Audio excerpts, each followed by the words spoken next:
श्यावर रामचंद्र की जय। हनुमात समीप कहत सको चाही, बोले समो समझ मन माही। राजकुमार सिखावन सुनहूँ, आन भांत जिय जन कछु गुनहूँ। माता के सामने सीता जी से कुछ कहने में चाहते हैं, पर मन में यह समझ कर कि यह समय ऐसा ही है, वे बोले, हे राजकुमारी मेरी सिखावन सुनो। मन में कुछ दूसरी तरह न समझ लेना। आपन मोरनी के जो चय हूँ, बचन हमारे मान ग्रह रह हूँ। आयस मोर सासु से बुकाई, सब विधि भामिनी भवन भलाई। जो अपना और मेरा भला चाहती हो तो मेरा वचन मानकर घर रहो। हे भामिनी, मेरी आज्ञा का पालन होगा। सास की सेवा बन पड़ेगी। घर रहने में सभी प्रकार से भलाई है। तहीं ते यहीं ते आधे के धर्म नहीं दूजा, सादर सास ससुर पद पूजा। जब जब माँ तो करहे सुधि मोरी, हो यही प्रेम विकल मति भोरी। आदर पूर्वक सास ससुर के चरणों की पूजा सेवा करने से बढ़कर दूसरा कोई धर्म नहीं है। जब जब माता मुझे याद करेंगी और प्रेम से व्याकुल होने के कारण की बुद्धि भोली हो जाएगी, वे अपने आप को भूल जाएंगे। तब तब तुम कहें कथा पुरानी, सुंदर समझायहु मृदुबानी। कहूँ शोभाय सफत सत मोहि, समखी मातु हित राखहु तोहि। हे सुंदरी, तब तब तुम कोमल वाणी से पुरानी कथाएं कह कर उन्हें समझाना ही सुमुखी। मुझे सैकड़ों सौगंध हैं। हे, मैं यह स्वभाव से ही कहता हूं कि मैं तुम्हें केवल माता के लिए ही घर पर रखता हूं। गुर श्रुति सम्मत धर्म फले, पायहि बिनहि कलेस।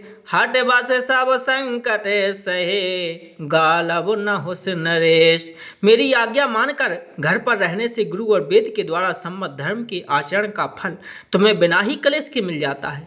तुम हट के बस होकर गालब मुझे और राजा नहुस आदि सबने संकट ही सहे।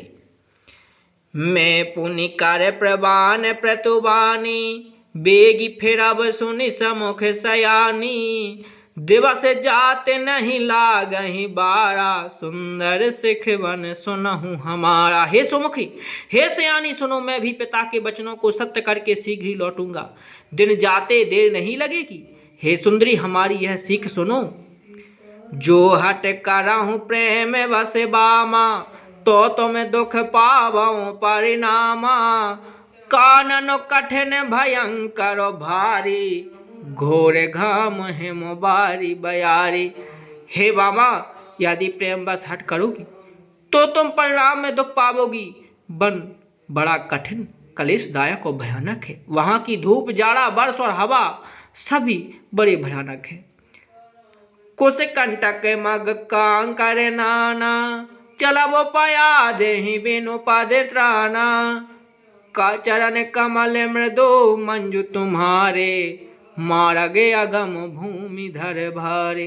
रास्ते में कुछ कांटे और बहुत से कंकड़ हैं, उन पर बिना जूते के पैदल ही चलना होगा। तुम्हारे चरण कमल कोमल और सुंदर हैं और रास्ते में बड़े बड़े दुर्गम पर्वत हैं। कंदर को खोह नदी नद नारे, अगम अखाद न जाहि निहारे। भालू बाघ वको के हरि नागा, करहि नाद सुनि धीर जो भागा। गुफाओं, पर्वतों की गुफाएं, खोह, दर, नदियां, नद और नाले ऐसे अगम और गहरे हैं कि उनकी ओर देखा तक नहीं जाता। रीछ, बाघ, भेड़िए, सिंह और हाथी ऐसे भयानक शब्द करते हैं कि उन्हें सुनकर धीरज भाग जाता है। भूमि शयन वल कले वसन, असन कंद फल मूल।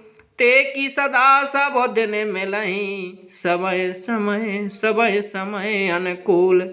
जमीन पर सोना, पेड़ों की छाल के वस्त्र पहनना, कंद मूल फल भोजन करना होगा। और वे भी क्या सदा सब दिन मिलेंगे? सब कुछ पहले अपने अपने समय के अनुकूल ही मिल सकेगा। बोले सियावर रामचंद्र की जय, बोले रामायण मैया की जय। आप सभी श्रद्धालुजन रामायण के इस महान पावन पाठ को स्वयं पढ़ रहे हैं और एक दूसरे को भी परिचित करा रहे हैं।